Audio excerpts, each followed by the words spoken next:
Hey, how are you doing? Good. How are you? Really good. Awesome. I'm extremely happy to be talking with you, and honestly, I've been a fan for quite a while now, and to have the opportunity to be speaking with you and to see you in a month, it's just a dream In come all true. my glory. Yeah, All my blessed. pajama glory. I love it. And with a spooky season already, Halloween. love it. Well, the first thing I wanted to ask you, Mike, is how the reunion of American football came to be. I mean, what was it like? The things that led to the reunion back in 2014.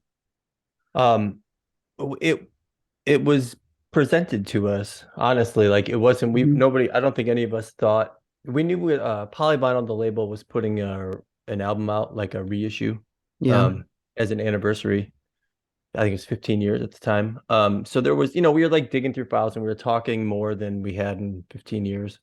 Um, but we still didn't really plan on playing shows. And our manager, my manager at the time, just like looked into like, oh, if they want to play a show, like what would what size of place and what would it be like? Hmm.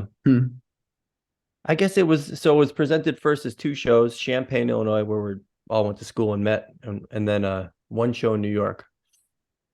And we agreed like, okay, let's just do it one time. I think I made it clear my cousin Nate would play bass. I'm like, I'll do it if cousin Nate can play bass because he's just great to be around. Um, Yeah.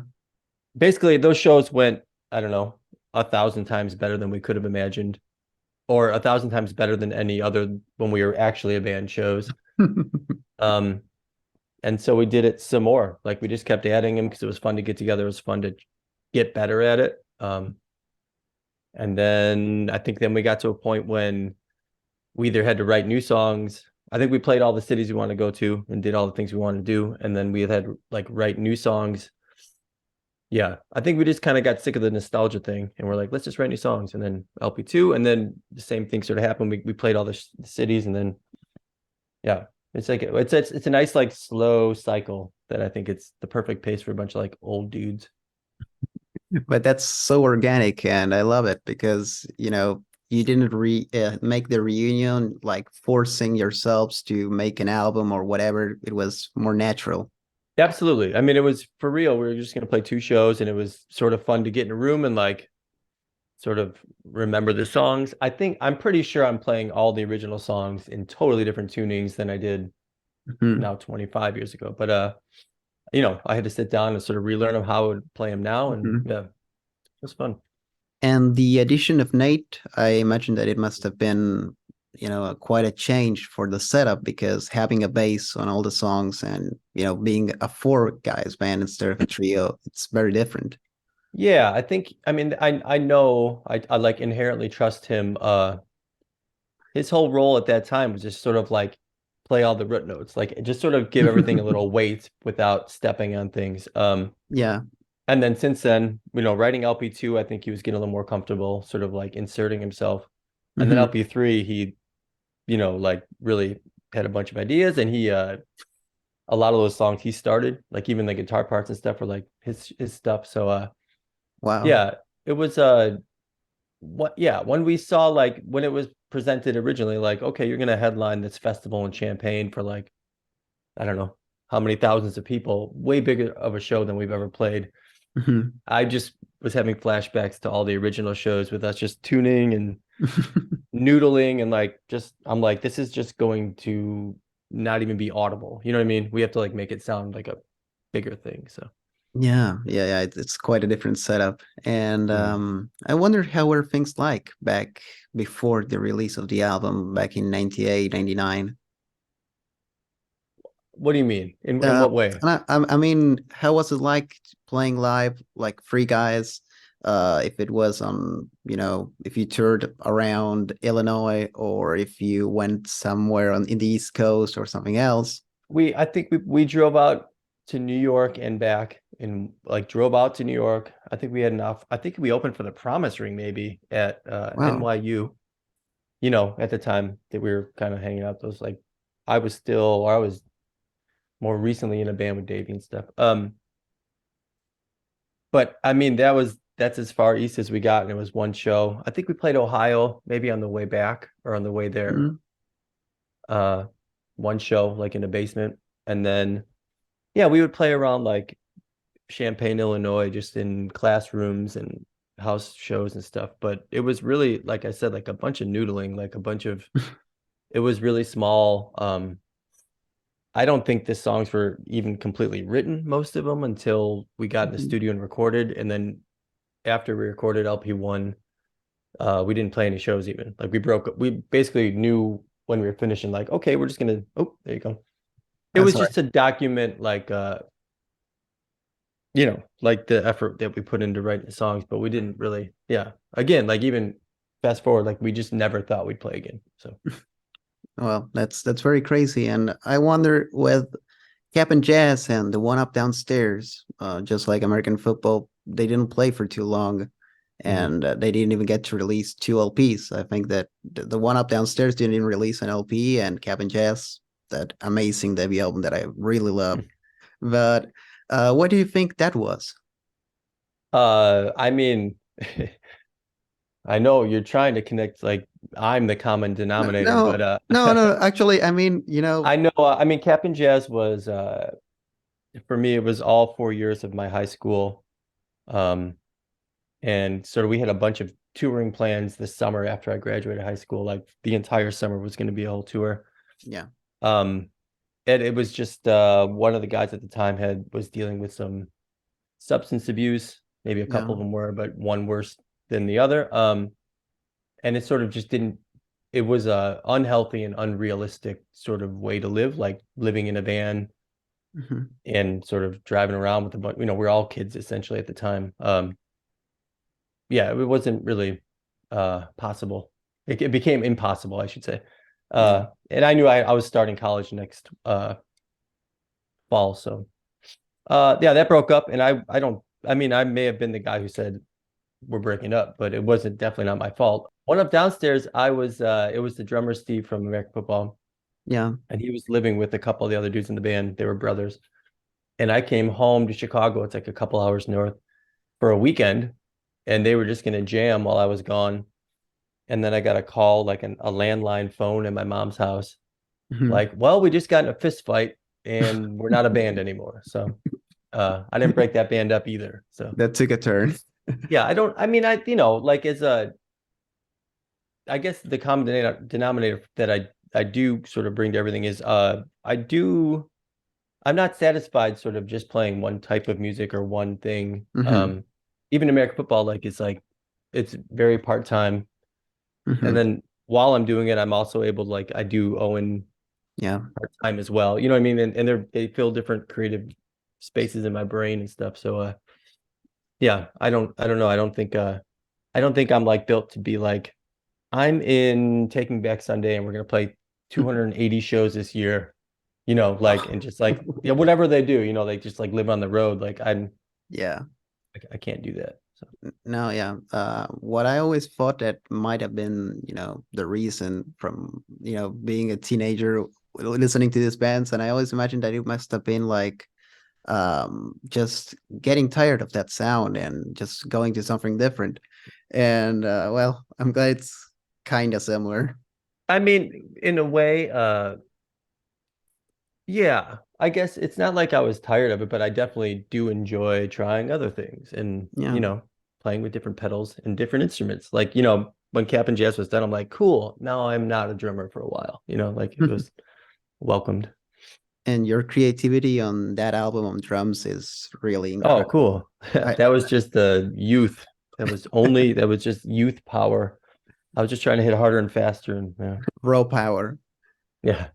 And I wonder with those albums, with the Captain Jazz album and the American Football album, did you listen to them in the months following the breakup of the bands, or even in the years following, or did you just, shelve them and?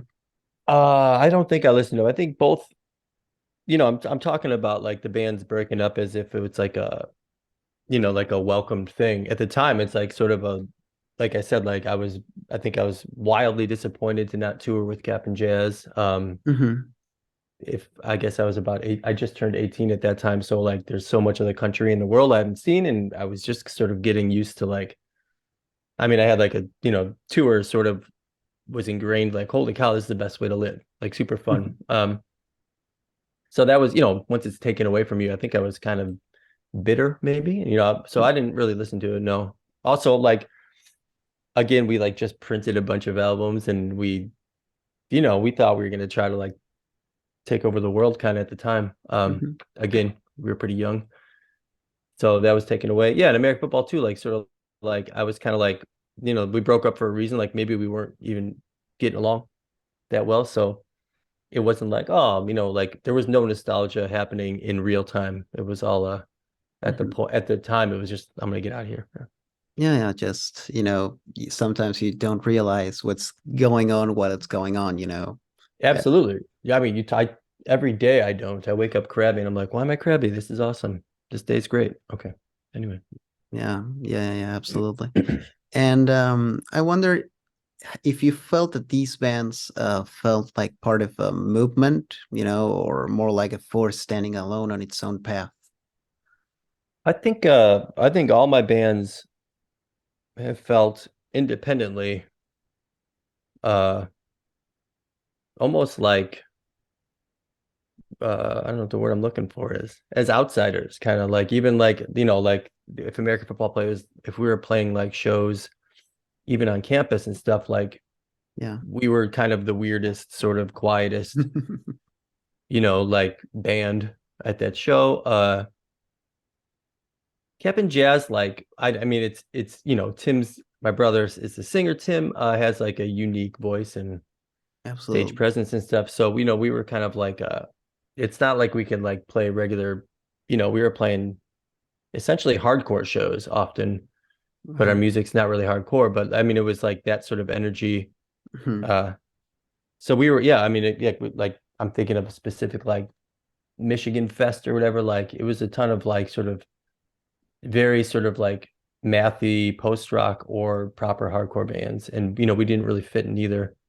We were just sort of spastic, but yeah, I know, no, it wasn't a movement. I mean, I think you would only connect the dots if you knew like the last names of the people in the band. Like you wouldn't. Yeah. I mean, definitely at the time, like even like American football playing with Promise Ring, who's like on the same branch as Captain Jazz, like it didn't really even make sense, really. But No. now, the same kids who like it would lump them all together. But yeah. Yeah, that happens. Because right, I felt that like this was something different. It didn't belong in the post rock or the math rock scene, and I find it very interesting that you say that you played sometimes with these hardcore bands, and I think Mm. that in a way it belongs there. Just like Blondie belonged in CBGBs. It's Yeah, right, right, right. it's No, it was, something. I mean, it was like in spirit, it was, I guess it was hardcore in spirit, like, we were, but we weren't hardcore in I mean, I'm totally aware of it and it's kind of a joke, but it's also not like we weren't like hardcore in aesthetic. Like Yeah. there was like we would play these like, these like East Coast sort of like traditional like upstate New York hardcore bands, and like we were just a bunch of goofball slobs, like we were kind of, yeah. And like, I'm sure in Tim's mind, he thought he was like channeling Morrissey, even though it didn't sound anything like it. And I was trying to just sound like Kiss or something. I don't even know. Like, like who knows? Like we were just so young and uh sort of like anti uh yeah, I don't know. The opposite of a scene. Like I couldn't figure out what scene we could be in, even retroactively. Yeah, yeah, I absolutely feel the same way. And I wonder, did you see how the fandom grew around the American football album, or you realize 10 years later that it was a It big was thing? only when the shows happened was the first time any of us sort of were like, wait, we could fill that room? Like we didn't have any idea. Like, yeah, I mean it was truly uh yeah, surprising, to say the least. Like, I mean, it changed our lives, honestly. Like up until that point, like I was like, it was like another one of my bands that broke up that I'm slightly embarrassed of. But now it's like a band that broke up I'm slightly embarrassed of that a lot of people have heard. So A change of setting. yeah. And I'm curious about the creative process behind the compositions back then and even nowadays, because Mhm. sometimes I get the feeling that you are jamming along, but most of the times when I see these really strange changes within the songs and these really Hmm. particular, follow-ups, um, I have the feeling that you guys were just maybe one guitar or two guitars playing and then, ensembled and fought very well each detail. How is kind of like? Yeah, it's definitely methodical, or like it's specific. Like in the first album for sure, we were both like, I remember writing it, with me and Steve Holmes, a guitar player, Yeah. just like literally spending a Friday night on a couch, and he's got some loop that's in 13 or something. I'm just picking, I don't know specifically, even just like 7 and 8. And we're like, oh, that's cool if you're in 7 and I'm in 8. And then if you play 8 times and I play 7, then we find the one again. You know what I mean? Like that was Yeah. like in our young brains, we're like, oh, that's so cool. And then we would, we're like, okay, well, I'm only going to play 4 times. So where are you at in your cycle after that? So it was specific in a way that, I mean, it still is. We just kind of got better at it. I think I speak for everybody. It's kind of not fun. It's almost like a weird, like it's like work kind of. Um, I'm thinking now on the last album, there's a song called Silhouettes. Yeah, I love it. My picking pattern in that like drove me crazy. I mean, I wrote it. I know there's a reason I must like it. And I like how the whole song's assembled, but like if you just isolate each person's track, you're like, well, that's not a song. That's just the thing that keeps going for 7 minutes. Um, but I think the payoff is when you would kind of assemble it all. Um, so yeah, I don't know. I guess there's not a lot of jamming. There's not a lot of like, what key are you in? I'll try to keep up. You know what I mean? Like it's definitely very specific. Yeah. Yeah, it's not something you just stumble upon. No, it's like trial and error, and then I mean, yeah, like writing new stuff. It's a lot of sort of like, well, yeah, that's a part, but does that make my part better? You know what I mean? Is that greater Yeah. than the sum of the parts? That's kind of what you want. You want like the interplay between the guitars to be like, you don't know who's hitting what note. Like the notes are just bouncing all over, and that's when I'm sort of most satisfied. And what inspired you to approach so much these uncommon time signatures in your music? I don't know. I think like I think maybe just straight stuff bores me or something. And I don't mean that in a way like I drink too much and I forget. I have like a bit terrible like short-term memory. And so like I'll pick up a guitar all day and I'll be like, oh wait, how do you play The Boys Are Back in Town? It's like the easiest song, you know. Yeah. It's just like so easy. But I just like since 3 months ago I learned the whole thing and now I've forgotten again. So I'm like, that's cool. That'll keep me busy tonight. I'm not saying I'm like proficient in some way. I just think it's just like a weird satisfaction. It's almost like, yeah, maybe I can't go to sleep if I could just, if I'm thinking of it and I can just bob my head and I'm like, that's too easy. Okay, cool. Like there should be something happening here that makes it kind of like a hiccup or something. Yeah. And I'm saying that in a way too, like I don't even like it. I don't listen to math rock. I don't listen to all these bands that are like sort of doing way more that I'm doing, like that are just like doing it for proficiency's sake. Like I don't have any Yeah. interest at all. So No, yeah, no, it's just much more natural in its yeah, flow. I think it like the goal is to make it subtle. Um, but if you make it too subtle, then nobody notices, and then that's annoying. So you want it to be like just something. You're like, what's happening? Why does this feel a little? Yeah, Yeah, get the head out of the water. there you go. Right, like, huh? Yep. And I read once that the lyrics for the first album were added sorry, after making the songs. Is that true? Yeah, I think like essentially, I mean, I literally don't remember, but I've seen footage of us playing those songs before we recorded, and the Mhm. lyrics are different, and some of them don't have lyrics. And yeah, I mean, I remember going to the studio and just sort of like, I guess I'll sing something here, like um it was sort of assembled at the end, yeah. And for that, did you had do you remember having, some sketches of lyrics, or did you just, go along with the feeling you have for that song? I think I had probably uh and it's not that dissimilar now. I have like lines or melodies that I know like it's gonna work around, like ba, ba, da, da. You know what I mean? Like I was probably humming that melody and then I just came up, squeezed some words in and then okay, now those words exist. Now, from there it has to go somewhere. I have to finish the story or something. So yeah, I mean it's funny, like I don't remember that album any different than there's like a bunch of more recent albums where Yeah. the same thing happens. Like I kind of have an I know something will happen. I'm just not sure what yet.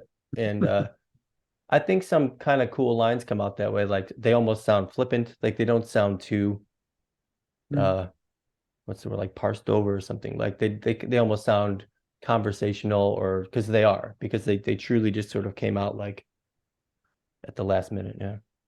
I had that feeling with one of my favorite songs of all time, which is "Stay Home." Oh yeah. I had that feeling that it was just, just getting it out there. Hmm. Yeah, I mean, And yeah, it's not like I don't it's not even poetry. It's literally just like it's just a sentence. Don't leave home again if empathy takes center. You know what I mean? It's not yeah, like there's not like fancy line breaks or anything. It's just yeah. yeah, it's just a feeling. Hmm. And I wondered about a song on the second LP, which the title reminded me of another song that I love by Gail Scott Heron, which is "Home is Where the Hunt Is." Hmm. It's your song. And there's a song by Gail Scott Heron, which is "Home is Where the Hatred Is." I'm not sure Oh, if there's a similarity or just, sure. It's just a pun or yeah. I mean, I don't know that song, but that actually sounds, you know, well, that's I'd recommend. heavier. That's even heavier. Yeah. Yeah, that's really heavy, and I'd recommend you that song because it's beautiful. Cool. It's a powerful track. I'll check it out. Yeah. And I was wondering because you said, you don't listen much to this post rock, math rock, and these bands that try to be complex for the sake of it. What Mhm. have you been listening to lately? Oh, I've been listening to I got a new puppy, so I listen to dogs barking all day. I That's listen quite to a soundtrack. sports talk a lot. I'm trying to think musically. Oh, Bruce Hornsby is like I just keep there's something about maybe my favorite album or band of all time is Loveless by My Bloody Valentine. Mhm. And there's something about Hornsby just like, the whole song is happening, but there's just like a synth drone over the whole thing that really it's sort of been catching my ear and inspiring me. Hornsby, that's all I got. Yeah, I don't know. I don't keep up to with like too many current bands. I'm trying to think. I Yeah. don't put music on often. The same thing where like if it's like sort of new music, I kind of just my brain tries to figure it out, like the chord progression, and Mhm. so I kind of can't enjoy it. I kind of have to like, yeah, I don't know. Yeah, it's That's a hard to problem. isolate those thoughts.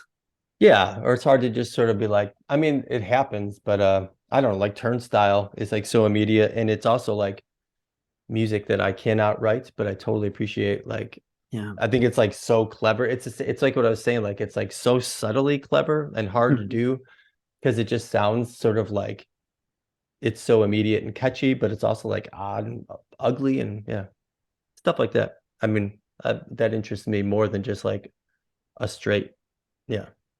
Yeah. Anyway. Yeah, I get it.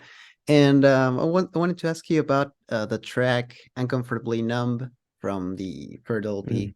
How did that collaboration with Haley Williams came to be? I think I often write in a girl's voice, like I hear a girl singing.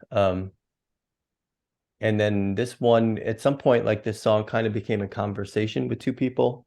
Hmm. And so I kind of wrote it like, okay, this is gonna be we need a female to be like a counter Yeah. voice. And I'm trying to remember like who had the idea to even have the balls to ask her. I know that I did the same thing in a few of those songs on that album, and we kind of picked like people we like kind of were fans of, and we kind of like, oh, Haley would be great on this song. Like she's just like so moody and like sort of strong, like her voice is so strong. We're like, okay, that's awesome. We should ask her for that. And then Rachel from Slow Dive, like that the Yeah. I think the working title on I Can't Feel You is like called Shoegaze because at the time it's kind of like shoegazy. Like, Yeah. holy shit, we should ask Rachel about that one. And yeah. And then what's her name from Land of Talk? We were like, I wrote some lines in French and I think that she's from Montreal, I believe. And so I like messaged her like, hey, am I saying these words right? And she's like, nope. You want to say more like this? I'm like, can you sing these for me? Like, yep. We had just played like some shows with them and they're so fun live, Elizabeth. Yeah. So yeah, it just sort of worked out. We sort of like at some point in the process, I started writing to like them. We kind of reached out and once we knew they were interested, it's like, okay. Like we Haley, once we found out she was down, we literally wrote her like a whole another verse. We're like, okay, cool. We're actually gonna write like a verse that's your character now. That yeah. Yeah.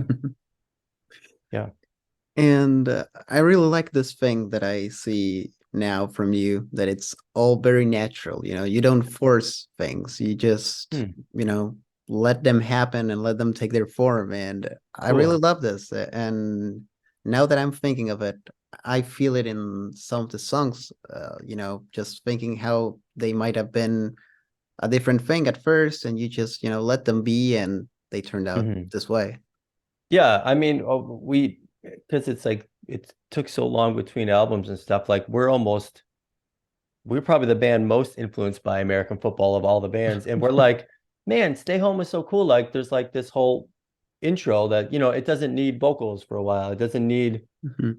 It doesn't need to kick in and like get real big. It doesn't, like what is the song asking for? So that's sort of the goal. I mean, with this, when writing is sort of listening to the song and be like, we don't need to like make it mathier just cause, or we don't need to make it turn crazy just cause. Like if it sounds good, let's do that for a while and yeah, Yeah, sort of yeah. laid back.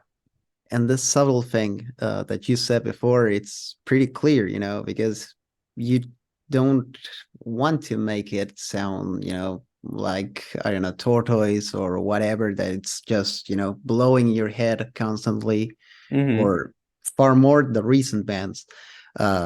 There are songs that you just, I personally don't find them, math rocky at Hmm. first. And then they have a turn and you see a whole different way the track, or maybe it's not even a math rock song. It's just, something different.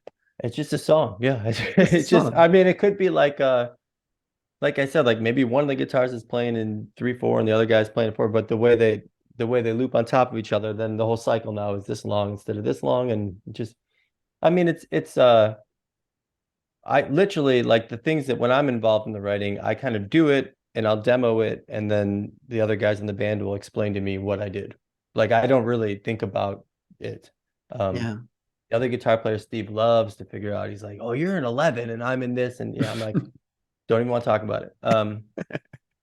Yeah, it's cool. We're all like, we all kind of bring something when we're writing, and I think it's good because it doesn't allow us to kind of go in any of the directions too much. Like we can't get too proggy or we can't get too jammy because I don't just different people don't want to, or that's not like what they do. So yeah, Yeah. we have parameters. It works out well. And as a fan, I wanted to say something about the second and the third LP. And it's that I honestly feel that it's much more matured in lots of Hmm. ways. And I like the fact that I don't feel that you guys went to the nostalgia, or to follow up on the first Hmm. one. You just went to another version. It could be another band Hmm. altogether, and you Cool. might not even realize. And I like that very much because I love Cool. the two LPs.